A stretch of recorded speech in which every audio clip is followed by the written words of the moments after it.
Welcome to our channel Telugu Prabha. నేను మీ journalist Yagnamurthy. Megastar Chiranjeevi Bobby కాంబినేషన్లో మెగా 158 అనేటువంటి ఒక సినిమా తయారు కాబోతుంది అనేటువంటి విషయం మనకి ఆల్రెడీ తెలుసు.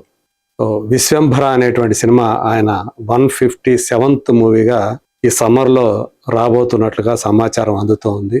ఏదైతే రీసెంట్గా రిలీజ్ అయిందో సంక్రాంతి సినిమా మనశంకర వరప్రసాద్ గారు, అది 156వ సినిమా చిరంజీవి నటించినటువంటి సినిమాల్లో. సో అది ప్రస్తుతం సంక్రాంతి విజేతగా నిలిచి రీజనల్ సినిమాల్లో రికార్డ్స్ని క్రియేట్ చేస్తూ అటు ఆక్యుపెన్సీ పరంగా అలాగే ప్రేక్షకుల సంఖ్య పరంగా కలెక్షన్ల పరంగా సరికొత్త రికార్డుని సృష్టిస్తుందని చెప్పేసి మనం ఆల్రెడీ చెప్పుకుంటూ ఉన్నాం. సో ఈ నేపథ్యంలో ఒకవైపు విశ్వంభరకు సంబంధించినటువంటి పోస్ట్ ప్రొడక్షన్ వర్క్ పూర్తి కావస్తున్నటువంటి సందర్భంగా ఒక కొత్త సినిమాని ప్రారంభించాలని చెప్పి చిరంజీవి సన్నాహాలు చేసుకుంటూ ఉన్నారు. అయితే ఈ సినిమాకు సంబంధించినటువంటి ఒక ప్రచారం ఇప్పుడు బాగా జోరుగా సాగుతుంది సోషల్ మీడియాలో. అది టైటిల్. ఈ సినిమాకి ఏ టైటిల్ పెడతారు? కాకా అనేటువంటి పేరు పరిశీలనలో ఉన్నట్లుగా ఇప్పుడు మనకు తెలుస్తూ ఉంది.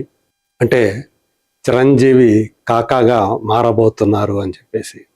మరి కాకా అంటే తెలంగాణలో మనందరికీ తెలుసు, బాబాయిని ఇక్కడ కాకా అని చెప్పి పిలుస్తారు. కానీ ఆంధ్రప్రదేశ్లో మాత్రం ఆ పదం అంతగా వాడుకలో లేదు. అక్కడ మామూలుగా బాబాయ్ లేదా చిన్నాన్న అనేటువంటి పదాలనే ఎక్కువగా ఉపయోగిస్తూ ఉంటారు. అంటే తండ్రి తమ్ముడిని బాబాయి అనటం, అలాగే చిన్నాన్న అనటం తెలిసిందే. అలాగే ఆ వరుస తండ్రి కంటే చిన్నవాళ్ళని, ఆ వరుసలో ఉన్న వాళ్ళని అలా బాబాయ్ అని లేదా చిన్నాన్నో పిలుస్తూ ఉంటారు. ఇక్కడ వేరే తెలంగాణ వచ్చేటప్పటికి కాకా అనే పదం బాగా ఫెమిలియర్, ఎక్కువగా దాన్నే వాడుతుంటారు. ఈవెన్ సరదాగా మాట్లాడుకునేటప్పుడు కూడా ఎలాంటి బంధుత్వం లేకపోయినా, రక్త సంబంధం లేకపోయినా కాకా కాకా అని చెప్పేసి ఒకరినొకరు పిలుచుకోవడం, ఈవెన్ కూడా ఫ్రెండ్స్ కూడా ఇక్కడ కాకా కాకా అని చెప్పేసి పిలుచుకోవటం ఒక అలవాటుగా మారిపోయినటువంటి పరిస్థితి కనిపిస్తుంది. మరి ఇలాంటి టైటిల్ని పెడితే ఎలా ఉంటుంది అనేటువంటి ఒక ఆలోచనని మేకర్స్ చేస్తున్నట్లుగా మనకు తెలుస్తూ ఉంది. అది జనాల్లోకి వెళితే ఎలాంటి రియాక్షన్స్ వస్తాయి, ఎలాంటి రిఫ్లెక్షన్స్ వస్తాయో కూడా వాళ్ళు పరిశీలిస్తున్నట్టుగా తెలుస్తూ ఉంది. సో టైటిల్ అయితే కన్ఫర్మ్ కాదు కానీ, బట్ కాకా అనే టైటిల్ ఆ కథకి యాప్ట్ అవుతుంది అనేటువంటి మాట వినిపిస్తుంది. నిజానికి మనకి ఈ సినిమా తండ్రి కూతుళ్ళ మధ్య ఉన్నటువంటి అనుబంధం ఆధారంగా ప్రధానంగా డాటర్ సెంటిమెంట్ తోటి ఈ సినిమా రాబోతోందని ఒక లీకేజ్ అయితే మనకి రావటం, అది బాగా విపరీతంగా ప్రచారం అవటం మనం చూసాం. మరి కాకా అనేటువంటి మాట ఎలా యాప్ట్ అవుతుంది? నిజంగా ఆయన సొంత కూతురా, లేకపోతే కూతురు వరుస అయ్యేటువంటి ఒక అమ్మాయ? మనం భగవంత్ కేసర్లో చూసాం, తన కూతురులాగా శ్రీలీలని బాలకృష్ణ పెంచడం, అందులో తన స్నేహితుడి కూతురు ఆ అమ్మాయి. సో ఆ అమ్మాయి నేను బాబాయ్ బాబాయ్ అని చెప్పేసి అనటం, అదంతా మనం చూసాం. సో ఆ తరహాలో ఉండేటువంటి కూతురు పాత్రన అందులో ఉండబోయేది. సో ఆ పాత్రకి కృతి శెట్టిని లేదా అనస్వర రాజన్ని అనుకుంటున్నారు అనేది కూడా ప్రచారంలోకి బాగా వచ్చింది. ఇక అలాగే భార్య పాత్రలు అంటే చిరంజీవి జోడీగా అనేక మంది సీనియర్ తారల్ని వాళ్ళ పేర్లను పరిశీలిస్తున్నారు. రవీనా ట్యాండన్ పరిశీలించారు. అలాగే ఇప్పుడు ఎక్కువగా ప్రియమణి ఆయన భార్యగా నటించే అవకాశాలు ఎక్కువగా ఉన్నాయని చెప్తున్నారు. ఇంకా అయితే ఐశ్వర్య బచ్చన్ ఇండియా వ్యాప్తంగా ఆమెకు ఉన్నటువంటి పేరు ప్రఖ్యాతుల కారణంగా ఆమెని తీసుకునేటువంటి అవకాశాలు కూడా ఉన్నాయి. ఆమె పేరును కూడా పరిశీలిస్తున్నారు అని చెప్పి ఇలాంటి రకరకాలైనటువంటి ఊహాగానాలు అయితే వ్యక్తమవుతున్నాయి. సో ప్రస్తుతం ఈ సినిమాకు సంబంధించినటువంటి ఇంకొక అప్డేట్ ఏంటంటే, చిరంజీవి బాబీ ఇద్దరూ కూడా దుబాయ్లో ఉన్నారు. వాళ్ళ మధ్య కథా చర్చలు జరుగుతూ ఉన్నాయి అని చెప్పేసి తెలుస్తూ ఉంది. సో ఏమిటి, ఇంకా కథా చర్చలే పూర్తి కాలేదుగా, కథ పూర్తి కాలేదా? మరి ఎట్లయితే ఒక కాన్సెప్ట్ పోస్టర్ని అప్పుడు మెగా 158 అనేటువంటి ఒక సినిమాని అనౌన్స్ చేసేటప్పుడు ఏదైతే ఒక పోస్టర్ రిలీజ్ చేశారో అందులో ఒక గొడ్డలు పెట్టి రిలీజ్ చేశారు. సో ఇది చాలా వైలెంట్గా ఉండబోతున్నటువంటి ఒక సినిమా అనేటువంటి ఒక అభిప్రాయం కలిగింది. మరి కథ రెడీ కాకుండానే ఆ పోస్టర్ ఎలా రిలీజ్ చేశారు అనేటువంటి ఒక ప్రశ్న ఉత్పన్నం అవుతుంది. అయితే పాయింట్ ఉంది, అప్పటికి పూర్తి స్థాయి స్క్రిప్ట్ ఇంకా లేదు.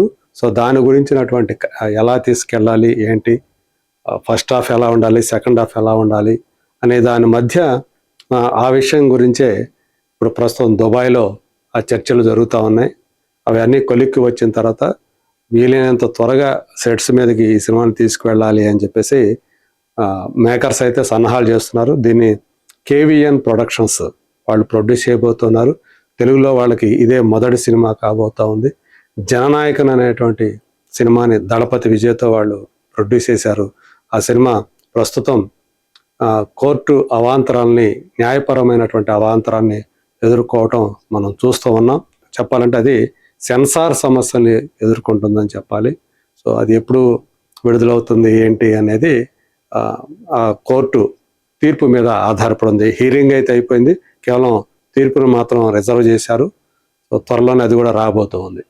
సో ఒకవేళ గనక వచ్చే నెలలో ఈ సినిమా గనక సెట్స్ మీదకి వెళ్ళగలిగితే దసరా కల్లా సినిమాని రిలీజ్కి రెడీ చేయాలని చెప్పేసి ప్లాన్లో ఉన్నట్టు, మేకర్స్ ప్లాన్లో ఉన్నట్టు తెలుస్తుంది. లేదు ఒకవేళ దసరా గనక కాకపోతే డిసెంబర్ లేదా సంక్రాంతి సీజన్లో అయినా సరే ఈ సినిమాని తీసుకురావాలని చెప్పేసి అనుకుంటున్నట్లుగా తెలుస్తూ ఉంది.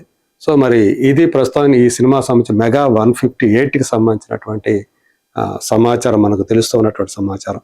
కాకా అనేటువంటి ఒక టైటిల్ పరిశీలిస్తున్నట్లు, అలాగే దుబాయ్లో ఈ సినిమా సంబంధించినటువంటి కథా చర్చలు జరుగుతున్నట్లుగా దర్శకుడు హీరో మధ్య అదైతే అప్డేట్ అయితే మనకి తెలుస్తూ ఉంది.